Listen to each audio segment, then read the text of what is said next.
psychiatrist. Go talk to Llewellyn. Llewellyn studies in Zurich. I can't stand it. What am I going to do? I'm in some kind of a nightmare. You gotta help me. Help me. Help me. Helen, sodium amytal. Help me. Help me. Help me. I can't.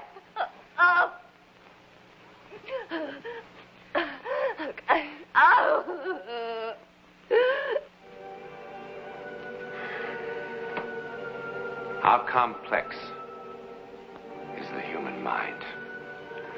It has been compared to the atom bomb, whose two elements, when kept apart, are perfectly harmless. So it is with the conscious and the subconscious of the human mind.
Welcome back.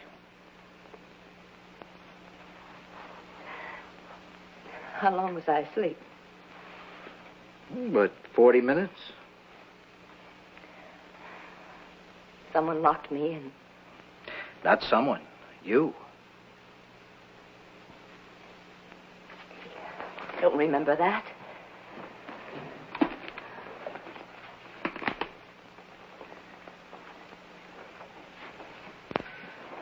Your subconscious didn't trust me.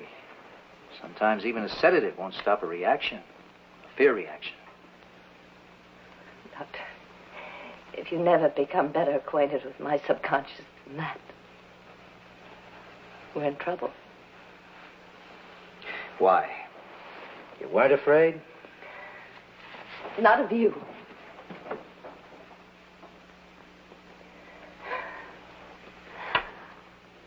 If I can't be calm, I can at least be accurate. I mean, I wasn't afraid of you. And what does that mean? What does that mean? Oh, come on, Doctor. We're a team, aren't we? You've got to pull a little, too. If I'm not afraid of you, then what's left?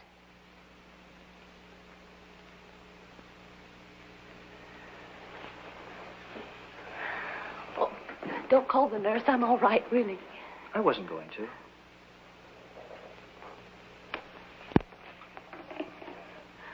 Pardon me.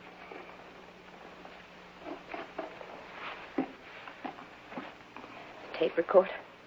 Unless you mind. Do as you please. I don't care. So, if you weren't afraid of me, I suppose you were afraid for me. Is that right? I was in some kind of danger, in your opinion. Yes. Physical danger? Doctor, I've got to tell you something. And if you laugh at me, I don't know what I'll do. I wouldn't think of laughing. I was afraid I'd get so mad at you I'd wish you dead and you'd die.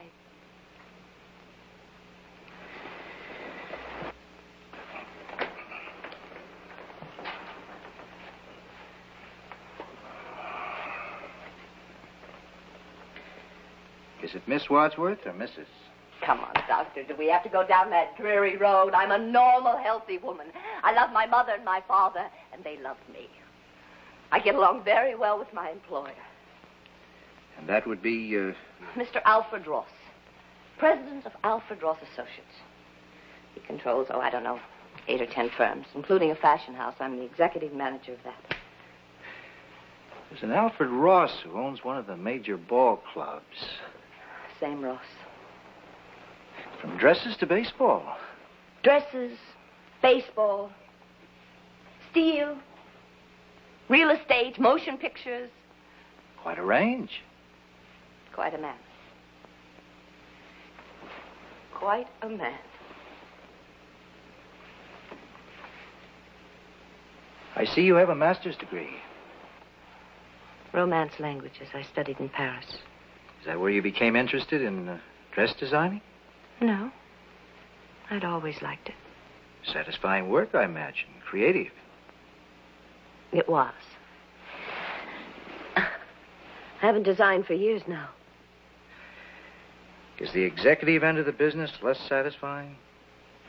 No, I don't think so. More pressure, surely. More decisions. More chance to lose your temper? More chance, far less excuse. I had a terrible temper as a child. I've worked very hard to control it. In all the years I can remember, I've only lost my temper twice. Once here.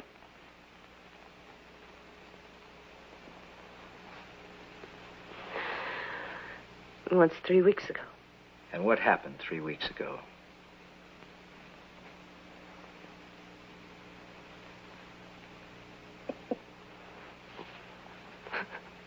Someone died. Tell me. Tell me.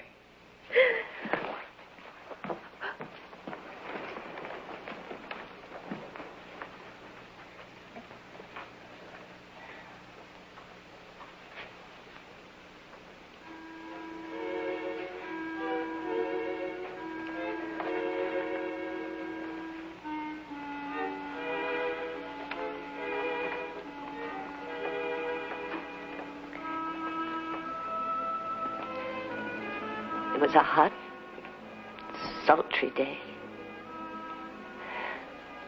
Like today. They were working on the air conditioning system. And we'd all brought fans to the office. As a rule, no one comes down on Saturday. That's why I was so surprised to find the fan on in my assistant's office. It aggravated me to find that someone else was there, too. I remember how the fan kept blowing some papers on her desk. I don't know why. I'm not usually so curious. But I wanted to see what she was working on. I picked up one of the papers. And I read it. It was a letter from Ross. This assistant, tell me a little about her. Joyce?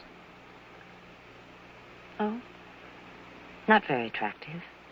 Well. Well, well. It's like catching a big bright eye at the keyhole, isn't it? I want to congratulate you on your splendid ideas for our new fall line. What ideas? Why don't you read the rest of it? I didn't see any new ideas from you. You weren't available. Stop it. You weren't available. You've never paid any attention to my suggestions. If I had sent them to you, you'd have thrown them in the wastebasket like every other modern notion that crosses your desk. Well, This time I went over your head. Clear up to Al's penthouse?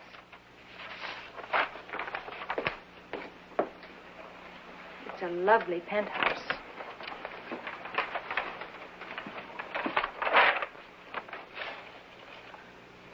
As I told you last week, we've been contemplating a change in executive authority for some time.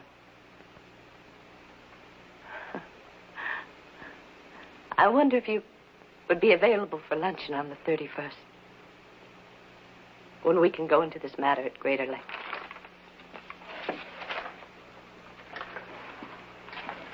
The world turns, dear. If you can't hang on, then step off gracefully. Why, you vicious little slug. Get out. Right now. My thick-legged little campus queen. Who do you think you're playing games with? Some child off the street? Get out! I picked you up by the scruff of your dirty neck, and I can drop you again. You've never seen the day when you can replace me around here, and you never will. You know, Karen, you're very unattractive when you lose your temper. Why, you little...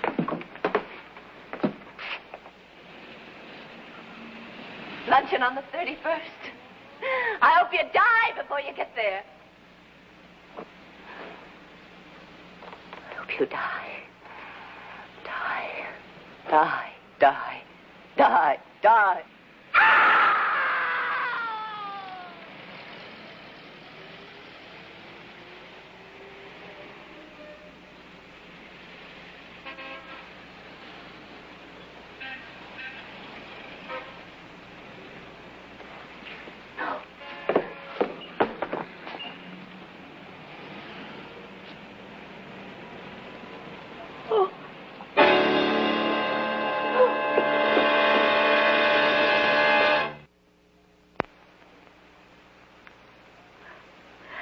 I wonder what our man Freud would have to say about this. I think he'd be most interested and sympathetic. He'd say I'd lost my mind. Not in the least. But it happened. What happened? I killed Joyce Chapman. No. What happened was that Joyce Chapman died coincidentally with a desire on your part to see her dead. You've constructed a guilt bridge between two unconnected events in order to punish yourself. I don't see that they're unconnected at all.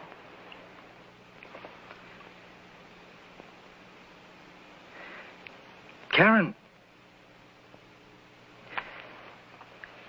suppose you were a little girl, and I knew that an eclipse was due, and I told you to take a deep breath and try to blow out the sun, and you found you could.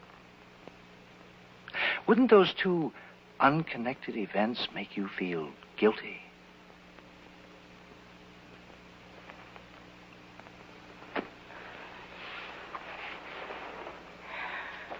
It does feel like I'm in some kind of a nightmare.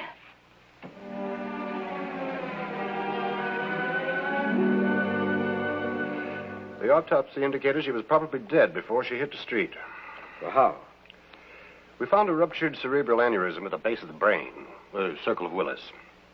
It so happened that the skull was almost untouched. Of course, the aneurysm was indicated in her past history. Well, no. May I see this? But an artery just doesn't suddenly dilate. Apparently this one did. Any sign of prior injury or disease? I'm just telling you what we found, Doctor.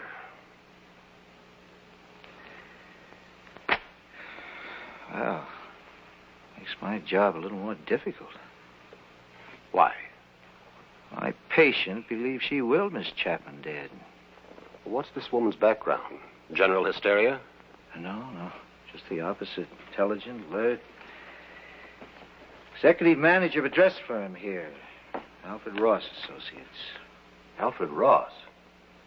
Yes, why? Oh, nothing. Only I've known Al Ross for 20 years, I guess. He was a fine man. Was? Yes, he keeled over on the golf course last night at 6 o'clock. Tragic. 49. That's too young. You sure you're the right man? Read in the paper today, and Alfred Ross was on TV last night. They taped that program a week ago. Oh.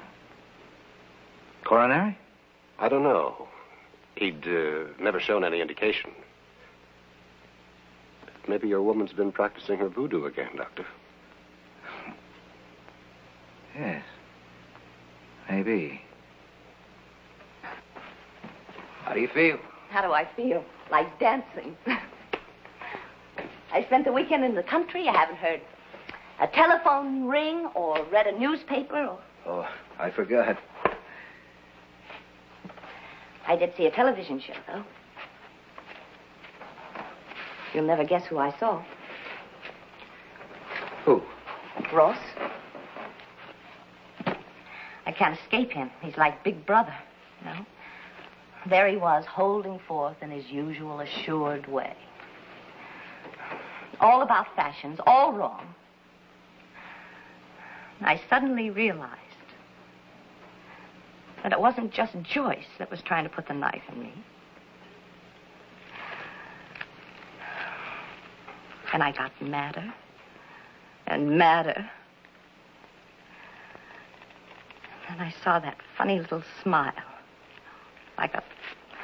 Like a little boy, like a cruel little boy. I suddenly said, the wrong one died. And I got so scared that I couldn't look. But then he went right on talking, and when I did look, he was right there, alive as ever. And I knew it was all in my head.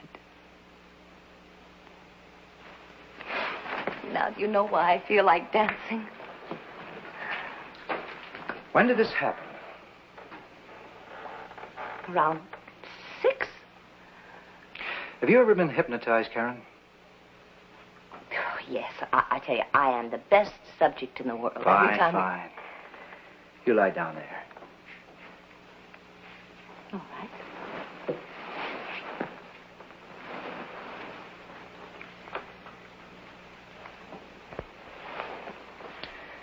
Karen, concentrate on this pen. Think of nothing but the pen.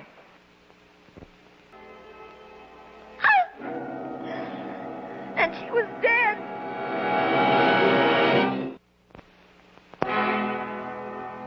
And she was dead.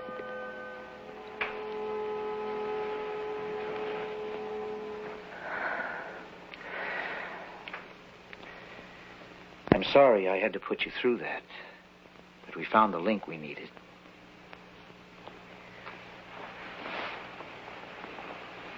Poor little girl. Which one? Can't you see that both of them were to be pitied? All your life you've believed subconsciously that you caused Donna's death. You didn't. Look at it now through adult eyes. You didn't shout, her dead, or Will her dead. It was an accident. You say that. It was an accident. It was. It was an accident. Nothing happened to Al Ross, did it? Did it? Karen. I'm going to tell you something because I don't want you to walk out of here and discover it yourself. Tell me what? Alfred Ross apparently had a heart condition. That's not true. Had a heart condition. He died last night. But I saw him afterwards on the television show. The program was taped. Oh, well, then it was my fault. It was my fault. They were unconnected events. Oh, you can't still believe it. I can prove it. Karen, listen to me. Wish me dead. Oh, no. Wish me dead. No, leave me alone. Why won't you try? Are you afraid to try? Are you afraid it won't work? That you'll have to give up this fantastic superstition? No. No.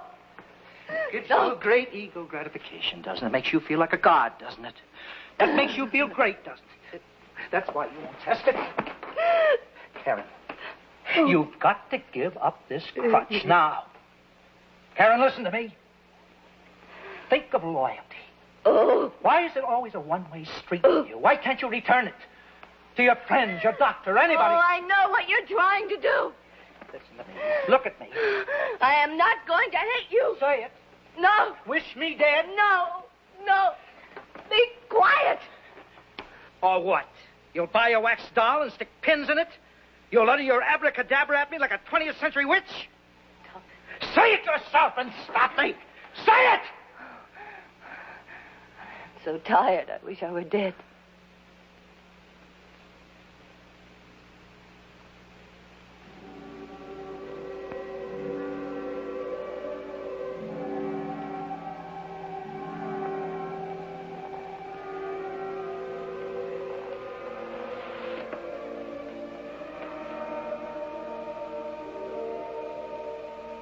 Karen.